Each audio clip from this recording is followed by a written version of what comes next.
L'invité du jour. Deux invités ce matin pour tenter d'y voir un peu plus clair sur la situation en Israël et dans la bande de Gaza. Olivier Rafovitz, porte-parole de l'armée israélienne, bonjour. Et dans ce Bonjour. studio, Jean-François Corti, vous êtes médecin, vice-président de Médecins du Monde et vous avez des équipes à Gaza, vous nous raconterez dans un instant. Mais d'abord vous, Olivier Rafovitz, d'abord merci de répondre quelques instants à nos questions avant de rentrer, je crois, dans une réunion de l'état-major à laquelle vous vous apprêtez à participer. Une question d'abord Merci.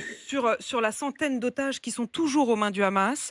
Avec cette grande difficulté dans laquelle vous êtes, bombardement d'un côté, tentative pour épargner et sauver les otages de l'autre. Et il y a eu ce drame, ces 3 otages qui ont été tués par erreur par l'armée israélienne ce week-end. Comment faire pour trouver le juste équilibre entre la guerre que vous estimez nécessaire de poursuivre et la protection, voire même le fait de sauver les otages?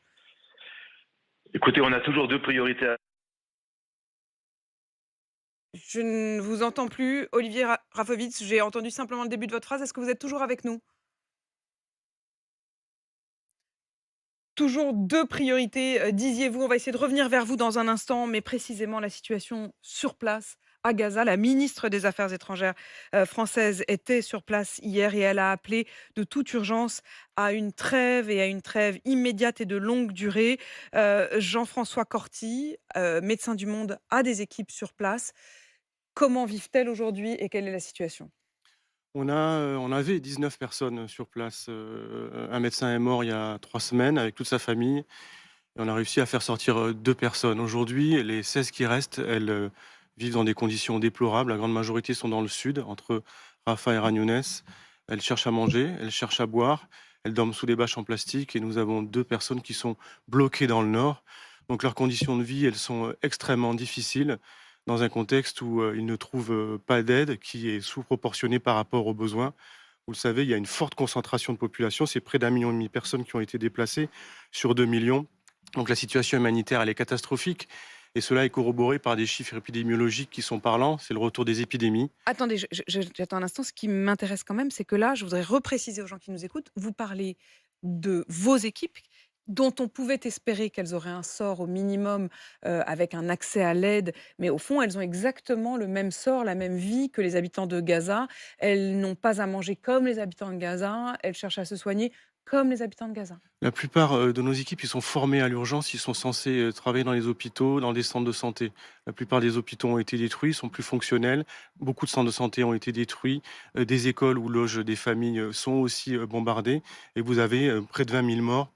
Ouais, avec une majorité de femmes et d'enfants. Donc nos équipes, elles sont soumises au même régime que les Gazaouis. Ils ne peuvent pratiquement plus travailler, je vous le dis de manière très claire. Il n'y a que quelques aidants, quelques humanitaires, dont les collègues MSF, Médecins sans frontières par exemple, qui arrivent un petit peu à travailler dans le sud. Mais nous avons du mal à faire entrer du matériel, nous avons du mal à assurer la sécurité de nos équipes. Et les humanitaires et nos équipes ne sont pas des martyrs. On a déjà eu un mort. C'est plus d'une centaine de morts chez les Nations Unies, près de 4 morts chez les collègues Médecins sans frontières.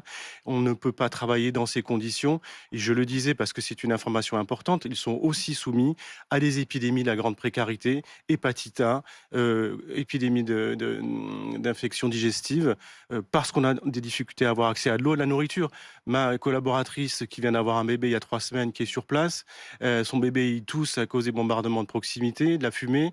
Elle a du mal à le nourrir tous les jours. Elle lui fait boire de l'eau saumâtre. Et l'eau saumâtre pour les enfants en bas âge, quand vous ne pouvez pas être soigné, c'est la mort certaine dans les jours qui suivent. Donc nos équipes aujourd'hui, quand on les a au téléphone, chaque jour on se dit au revoir et peut-être qu'on ne va pas les avoir au bout du fil le lendemain parce que la perspective de la journée, c'est la mort dans un contexte où on a faim et dans un contexte où on ne peut pas être soigné.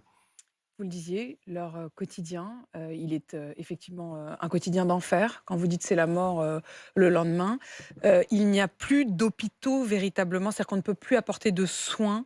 Les personnes blessées arrivent à l'hôpital, mais, leurs plaies s'infectent. Il n'y a pas grand-chose à faire pour eux aujourd'hui? La grande majorité aujourd'hui dans des hôpitaux sont plus fonctionnels. Ce sont des morgues. La plupart ont été attaqués, voire détruits sur certaines parties de leurs infrastructures. Et dans le sud, il reste deux, trois hôpitaux qui sont saturés de blessés, qui sont saturés de malades aussi, hein, de maladies classiques dont on ne peut plus assurer les soins. Je pense à des décompensations d'asthme, de diabète ou autres. Et on reçoit beaucoup de morts aussi. Donc ces hôpitaux, ce sont des morgues. Il faut imaginer qu'on a officiellement 50 000 blessés, probablement plus.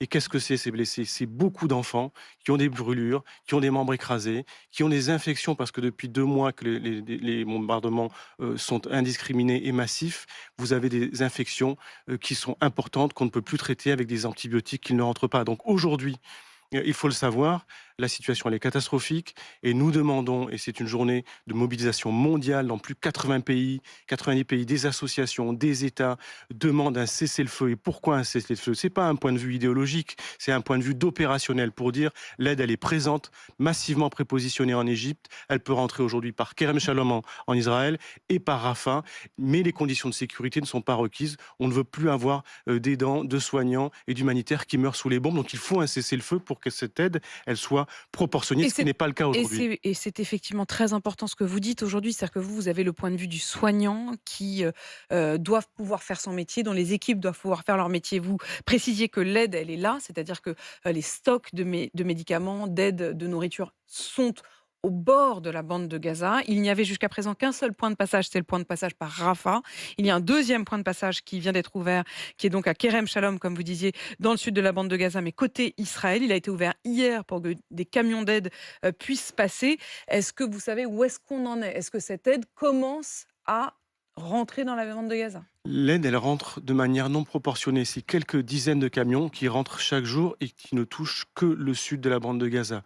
Il n'y Elle a pas n'arrive d'aide. même pas à aller au-delà, vous voulez Non, elle ne dire? rentre pas dans le nord. Et puis, il faut comprendre que c'est pas tout de faire rentrer une aide.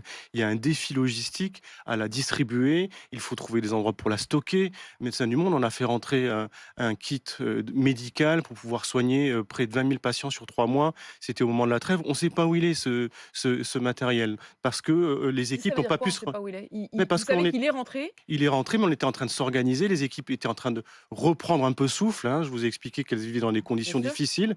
C'était au moment de la trêve, mais les bombardements ont repris de plus belle, de manière indiscriminée. Et aujourd'hui, nos équipes, elles cherchent à manger, à boire, avant de savoir comment elles vont pouvoir distribuer une aide qu'elles n'arrivent plus à localiser. Parce que c'est ça la situation. On est face à un effondrement d'un système de santé, des institutions qui ne fonctionnent plus et des civils qui sont dans une situation de stress total. Donc l'aide humanitaire, elle est sous-proportionnée, elle ne couvre pas le sud suffisamment, elle ne couvre pas le nord, et on est face, je le dis, à un carnage, en fait. Il faut employer ces mots, et c'est pour ça que la diplomatie française aujourd'hui qui est à la manœuvre, c'est pour ça que l'Europe, les États-Unis, qui sont encore un peu influentes sur le conflit, elles doivent insister pour qu'aujourd'hui, au Conseil de sécurité, il y ait un cessez-le-feu qui soit prononcé, parce que sinon, on va vers une mort Réunion du certaine Conseil de de dizaines de sécurité. milliers de civils aujourd'hui, et cette situation est insupportable. Réunion du Conseil de sécurité de l'ONU, effectivement, aujourd'hui. Jean-François Corti, encore un mot. Vous avez dit avoir une petite vingtaine de personnes sur place.